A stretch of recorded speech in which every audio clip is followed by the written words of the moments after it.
was, oh, well, he must have been great. Yeah, not exactly. Yeah, not as good as the 26-12 would suggest. Yeah, and you watch the game and you realize, why are you all the way out there? Why are you not inside on offense and defense, etc.? And Victor Wembanyama yesterday discussed the idea. Post game, discussed the idea that there's nothing to really worry about for San Antonio. It's almost not like I have anything to figure out. It's almost like I have to play normal, not even good. I just, it's like just doing the right things is enough. It's when we play bad, when I play bad, it's when we shoot ourselves in the foot. It's this is why I'm not worried. It's we're going to be so much better. I'm going to be so much better. I believe him. Simple as that. I believe him.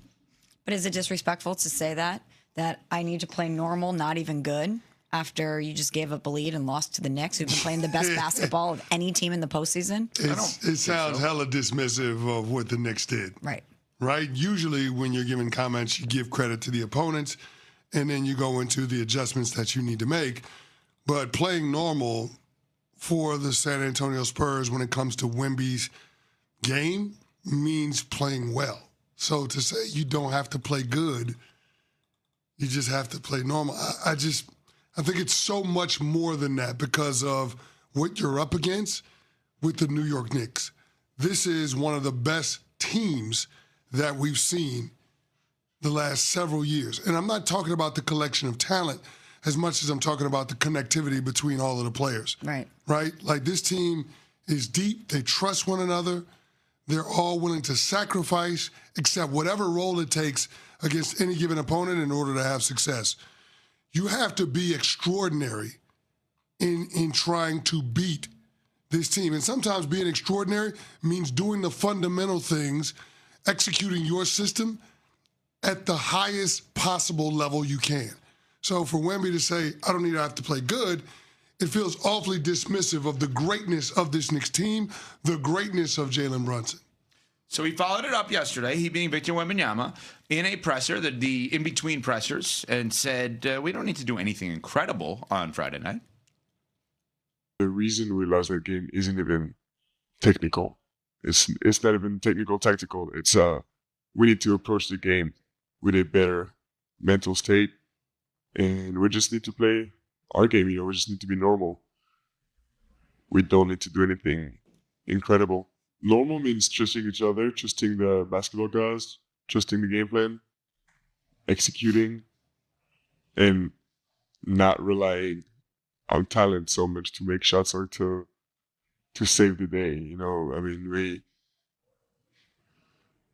we've been playing a certain way all season, and we've been successful this way, and there's no reason to change the day the finals start. I think he's got a good point. I got to be honest. Like, normal's just standing in the basket. Talent would be, I'm 7'5", I could shoot a three. I'm 7'5", I could guard the perimeter. That's like a unique unicorn-like talent, right? He's one of one that could do that. We've never seen anybody like him do what he can do. Not interested in that personally. If I'm a Spurs fan today, just like stand within 3 feet of the basket. Get a 3-second call. I want you to get a 3 seconds call. No, I'm serious. I want you to camp out in that paint for so long, because it is so obvious that is the normal, not relying on talent. 7'5" guy, close to 10-foot rim. That's it. I agree with him. Sure. And if you're a Spurs fan, you like to hear that from Wemby, because he's essentially saying, we beat us, the Knicks didn't beat us. And you want him to be steady and mentally sound before you head into game 2. But I also think, from a neutral observation standpoint, that is taking away a lot of the credit that Karl Anthony Towns specifically deserves for the way that he disrupted Wemby and the way that he was able to be a game changer against him and affect the outcome of game 2. And I know it's probably not Wemby's role to come out and big up Karl Anthony Towns or Mitchell Robinson or whomever. He wants to exert power and control in this scenario, but I think while he has a point about them just needing to play their game and not change a lot in order, because they were leading in this one. They had a commanding lead in this game. 14 in the third. So he is right in that they don't need to make wholesale changes. But I also think saying that does take away from what the Knicks were able to accomplish, not only from a physical standpoint, but from a tactical standpoint as well. Cat wasn't good. He was great. Right. Cat was just phenomenal. I personally take that as separate from what Wemby said, because I look at that and say, if he's his normal self, which is playing closer to the basket, I know he's not looking to have a Shaq-like power game. That's not who he is. He wants to face up, wants to play in the elbow. I understand all of that. Separate from Cat, who was unreal in that game.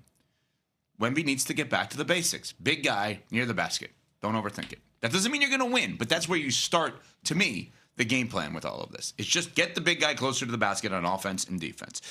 But there's a follow-up to the follow-up now. Because Steph Castle, who CC and I are debating, does he look more like a running back or a linebacker? The answer is get out of his way, because he's a monster. And we mean that complimentary.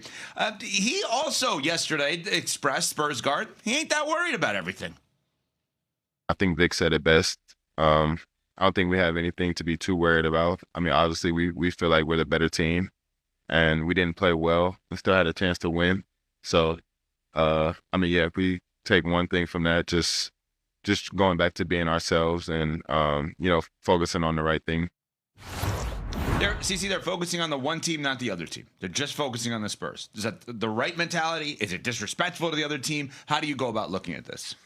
Listen, man, I think that there are things that they need to improve on tactically. So I disagree with what Wemby said, his assessment on game one. There are absolutely improvements that could be made.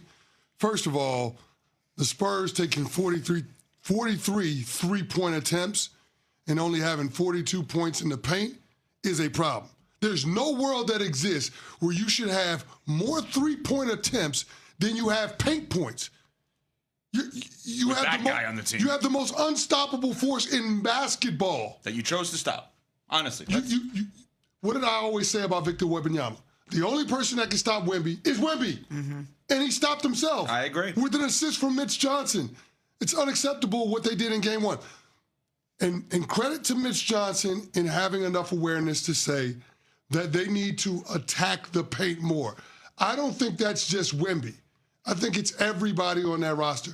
They've got to find a way to be more aggressive in getting the guards downhill in the paint. Steph Castle, Dylan Harper, get downhill, get into the paint. You know what that means? On the pick and roll, don't slip the pick. Set the screen. Set the screen. Hard. Wemby said hard fouls when he was in the Western Conference Finals. Well, damn it, hard screens. Yep. If you get a foul, if you give somebody a shoulder, so be it. Yep.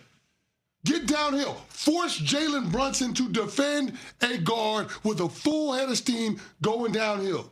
You want to take more out of Jalen Brunson so he can't close the show like he did in game one? Mm-hmm. Make him play more defense. Be more physical with him on that end of the court. And so, yeah, I do think from a personnel standpoint, the De'Aaron Fox of it all is interesting. I would expect that adjustment will be made. That's the low-hanging fruit. Tactically, there are things that the Spurs need to be doing in order to lean into the advantages that they have over the Knicks. Tactically, Michelle Smallman's going to break it down for both teams.